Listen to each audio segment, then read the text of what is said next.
উপদেষ্টা মাহফুজ আলম ও আসিফ মাহমুদ পদত্যাগ করছেন আজ। অন্তর্বর্তী সরকারের সবচেয়ে আলোচিত দুই ছাত্র প্রতিনিধি, তথ্য ও সম্প্রচার উপদেষ্টা মাহফুজ আলম এবং স্থানীয় সরকার উপদেষ্টা আসিফ মাহমুদ সজীব ভুঁইয়া আজ বুধবার পদত্যাগ করতে যাচ্ছেন। সরকারের দায়িত্বশীল একাধিক সূত্র বিষয়টি নিশ্চিত করলেও আনুষ্ঠানিকভাবে কেউ প্রকাশ্যে মন্তব্য করতে রাজি হননি। রাজনীতির নাটকীয় এই মুহূর্তটি এসেছে ত্রয়োদশ জাতীয় সংসদ নির্বাচনের তফসিল ঘোষণার ঠিক আগ মুহূর্তে। আজ সন্ধ্যায় অথবা আগামীকাল বৃহস্পতিবার নির্বাচন কমিশন তফসিল ঘোষণা করতে পারে, আর তার আগেই সরকার ছাড়ার সিদ্ধান্ত নিয়েছেন এই দুই উপদেষ্টা। গতকাল মঙ্গলবারই তারা সরকারের সংশ্লিষ্ট মহলকে বিষয়টি অবহিত করেন। এদিকে আজ বুধবার বেলা ৩টায় সচিবালয়ে সংবাদ সম্মেলন ডেকেছেন উপদেষ্টা আসিফ মাহমুদ। আনুষ্ঠানিকভাবে বলা হয়েছে তিনি সমসাময়িক বিষয় নিয়ে কথা বলবেন।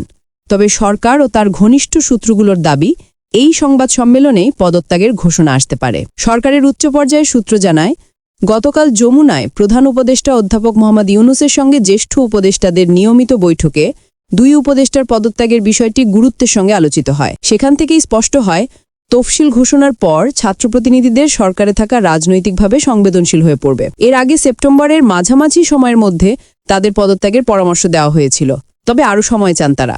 এমনকি মাহফুজ আলম সরকারের শেষ সময় পর্যন্ত থাকতে আগ্রহী ছিলেন এবং নির্বাচন না করার কথাও জানিয়েছিলেন।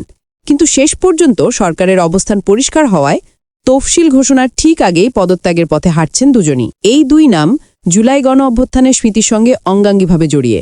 শেখ হাসিনা সরকারের পতনের পর ৮ আগস্ট অধ্যাপক ইউনূসের নেতৃত্বে অন্তর্বর্তী সরকার গঠিত হলে ছাত্র আন্দোলনের প্রতিনিধি হিসেবে সরকারে যুক্ত হন তারা। সেই ছাত্র নেতৃত্ব থেকেই গত ফেব্রুয়ারিতে জন্ম নেয় নতুন রাজনৈতিক দল জাতীয় নাগরিক পার্টি এনসিপি। যদিও মাহফুজ আলম ও আসিফ মাহমুদের এনসিপিটা আনুষ্ঠানিক কোনো পদ নেই, তবে দলটির ভেতরে তাদের প্রভাব নিয়ে কোনো সন্দেহ নেই। সামনে নির্বাচন, কোথা থেকে, কোন পরিচয়ে, কোন প্রতীকে তারা রাজনীতিতে নামবেন তা এখনও স্পষ্ট নয়। এই অনিশ্চয়তার মাঝেই আজ তাদের পদত্যাগের মধ্যে দিয়ে অন্তর্বর্তী সরকারের একটি গুরুত্বপূর্ণ অধ্যায়ে শেষ হতে যাচ্ছে।